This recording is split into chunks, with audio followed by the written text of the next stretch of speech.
about this whole Epstein thing that's like going down? So I worked on that case. I used to interview all the victims, and my picture was 20 to 30 victims, in Palm Beach that I was interviewing and dealing with and stuff like that. And then we would go ready to go to trial, and they would flip.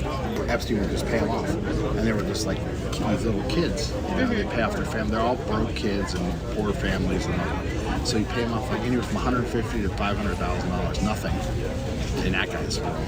I'll tell you this, because no, it's not talked about yet, but it'll soon come out that he was a CIA informant. He was a CIA informant. He wasn't a CIA. So DOJ was settling the case, and they were just letting him, do house arrest and they minimized his arrest.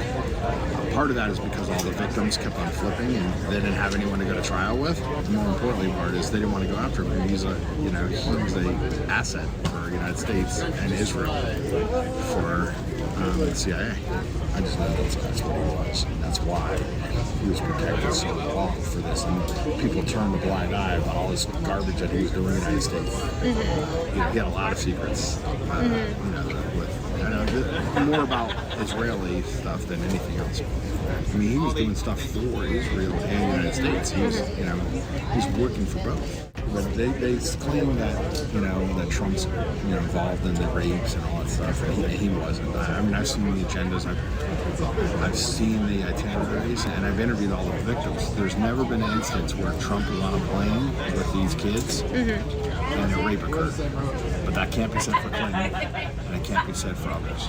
I remember that it was being killed because I know Clintons were on there. And the Clintons were on there? 100%. And while the Clintons were on the plane, while Bill Clinton was on the plane, there were rapes that occurred.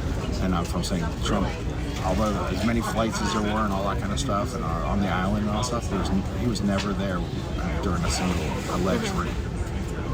But Clinton for sure, and that's where the big cover-up was. I don't know what's new that I have never seen that he's so hesitant to now show what's going on, and releasing all those files. I think he's protecting a lot of other people. He's not protecting himself because there's nothing there, but he's protecting a lot of people. Because Trump's now saying it's a hoax, the case is like a hoax or something. I mean, come on, it's not a hoax. He says a lot of stupid stuff. He's been on the plane, many times. It's just he was never on the plane with the kids. People want to tie it to him and say he's covering up for himself, but he's not.